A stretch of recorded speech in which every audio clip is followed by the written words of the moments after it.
Kamu sedang memeriksa laporan persediaan panah, bubuk mesiu, dan kondisi kapal di sebuah pangkalan angkatan laut kecil di wilayah selatan Joseon. Sebagian besar hari-harimu dihabiskan menghitung apa yang kurang, bukan apa yang dimiliki. Beberapa kapal sudah lapuk, banyak prajurit belum pernah menghadapi perang sungguhan. Para pejabat di ibu kota lebih sibuk berdebat daripada mempersiapkan pertahanan. Bagimu, tugas ini terasa membosankan, tetapi kamu tetap mencatat setiap kekurangan dengan teliti. Jika perang benar-benar datang, angka-angka kecil itulah yang akan menentukan siapa yang pulang dan siapa yang tidak. Seorang kurir kerajaan datang dengan menunggang kuda hingga hampir kehabisan napas. Ia menyerahkan gulungan perintah yang telah disegel. Jepang mulai mengumpulkan armada terbesar yang pernah terlihat di seberang laut. Ribuan prajurit bersiap berlayar menuju Joseon. Banyak pejabat percaya itu hanya latihan militer biasa. Kamu tidak. Hari itu juga kamu menerima jabatan sebagai komandan armada di wilayah selatan. Tidak ada waktu untuk merayakan. Tidak ada armada besar yang menunggumu. Yang kamu warisi hanyalah kapal-kapal tua, gudang yang hampir kosong, dan prajurit yang lebih sering berlatih di darat daripada di laut. Namun, jika Jepang benar-benar menyerang, seluruh jalur suplai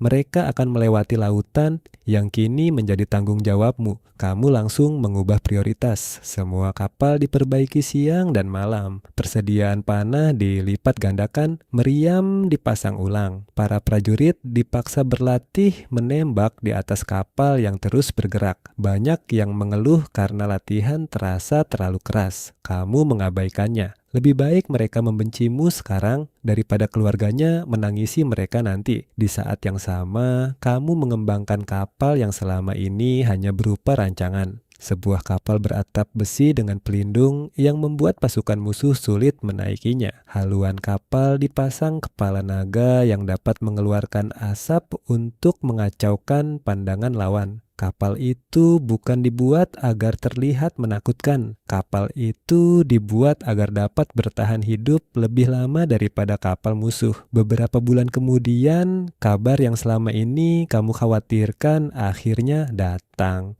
Jepang mendarat dengan puluhan ribu prajurit. Kota demi kota jatuh dalam waktu singkat. Pasukan darat Joseon terus mundur. Banyak pejabat mulai menganggap perang sudah kalah bahkan sebelum benar-benar dimulai. Namun, laut masih terbuka. Kamu mengumpulkan seluruh kapten kapal dan menjelaskan satu hal. Kamu tidak akan mengejar pasukan Jepang di darat. Kamu akan memutus jalur makanan, senjata, dan bala bantuan mereka. Jika sebuah pasukan tidak bisa diberi makan, jumlah mereka tidak lagi menjadi keunggulan. Pertempuran pertamamu berlangsung jauh lebih baik daripada yang diperkirakan siapapun. Armada Jepang terbiasa bertempur dengan cara mendekat lalu menaiki kapal lawan. Kamu menolak memberi mereka kesempatan itu. Kapal-kapalmu terus bergerak membentuk formasi, menghujani mereka dengan panah dan meriam dari kejauhan. Beberapa kapal penyu memecah barisan musuh. Dalam hitungan jam, puluhan kapal Jepang tenggelam sementara armadamu hampir tidak kehilangan satu kapal pun. Kemenangan itu menyebar ke seluruh negeri. Untuk pertama kalinya sejak invasi dimulai, rakyat mendengar kabar baik. Namun kemenangan juga melahirkan musuh baru, bukan dari Jepang, melainkan dari istana sendiri.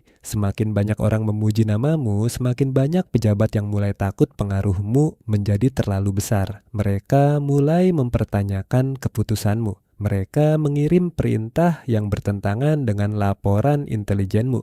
Mereka memintamu menyerang armada Jepang di lokasi yang menurutmu merupakan jebakan. Kamu menolak. Bagimu, kehilangan armada hanya demi mematuhi perintah yang salah bukanlah bentuk kesetiaan kepada kerajaan. Kesetiaan berarti menjaga agar kerajaan tetap memiliki angkatan laut. Keputusan itu membuatmu dituduh membangkang. Dalam waktu singkat, pangkatmu dicabut. Kamu ditangkap, dipenjara, bahkan disiksa agar mengakui kesalahan yang tidak pernah kamu lakukan.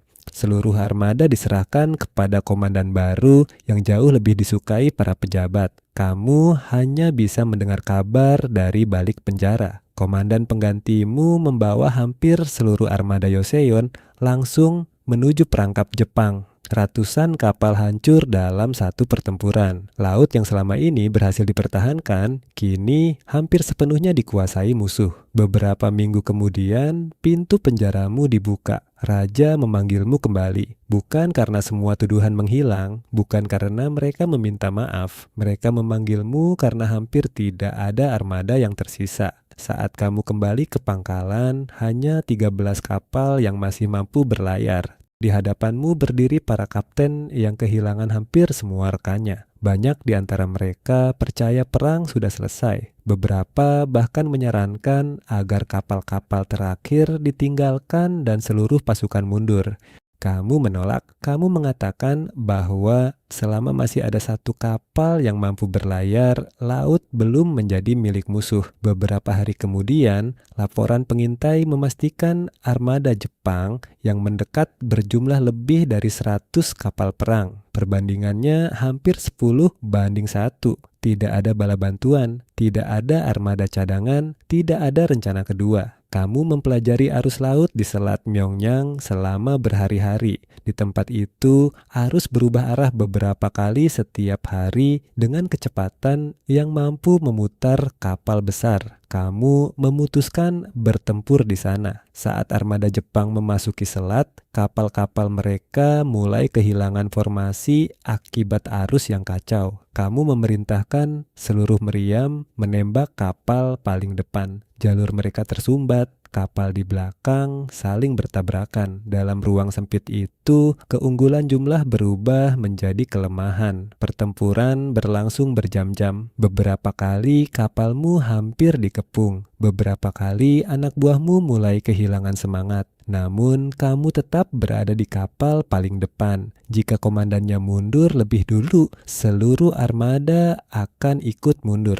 Saat matahari mulai turun, armada Jepang akhirnya menarik diri. Lebih dari 13 kapalmu masih menguasai selat. Kemenangan itu mengubah arah perang. Jalur suplai Jepang kembali terganggu. Semangat rakyat Joseon bangkit. Pasukan darat memperoleh waktu untuk menyusun kembali pertahanan. Keputusan yang tampak mustahil justru menjadi titik balik seluruh invasi. Tahun-tahun berikutnya dipenuhi patroli tanpa henti. Kamu tidak hanya memimpin pertempuran. Kamu mengatur logistik, memperbaiki kapal, melatih kapten baru, dan memastikan setiap kemenangan tidak membuat pasukanmu lengah. Kamu mulai menyadari bahwa kemenangan bukanlah satu pertempuran besar, melainkan ribuan keputusan kecil yang benar setiap hari. Akhirnya, perang mendekati penutupnya. Armada gabungan Joseon dan sekutunya berhasil mengejar pasukan Jepang yang sedang mundur. Jika armada itu lolos, perang bisa berlangsung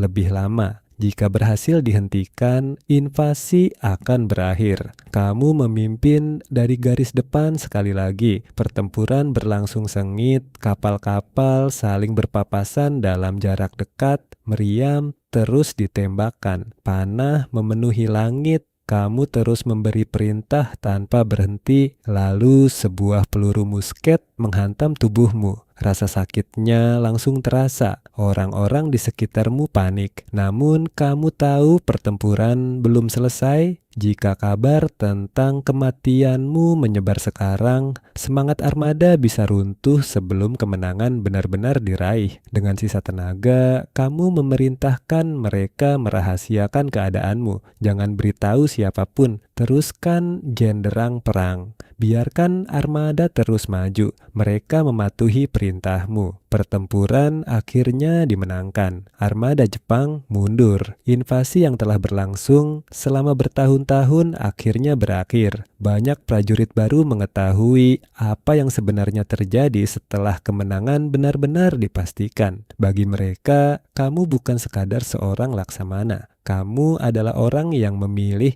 memikul seluruh beban perang sampai napas terakhir, agar orang lain masih memiliki kesempatan untuk pulang. Berabad-abad kemudian, namamu mungkin berubah menjadi legenda. Orang-orang akan mengingat kemenanganmu, kapal penyu, dan pertempuran yang mengubah sejarah. Namun, seandainya mereka benar-benar menjalani hidupmu, mereka akan memahami bahwa kemenangan tidak pernah dimulai saat meriam pertama ditembakkan. Kemenangan dimulai bertahun-tahun sebelumnya ketika kamu memilih bersiap menghadapi perang yang bahkan belum dipercaya akan datang. Dan itulah keputusan yang pada akhirnya menyelamatkan sebuah kerajaan.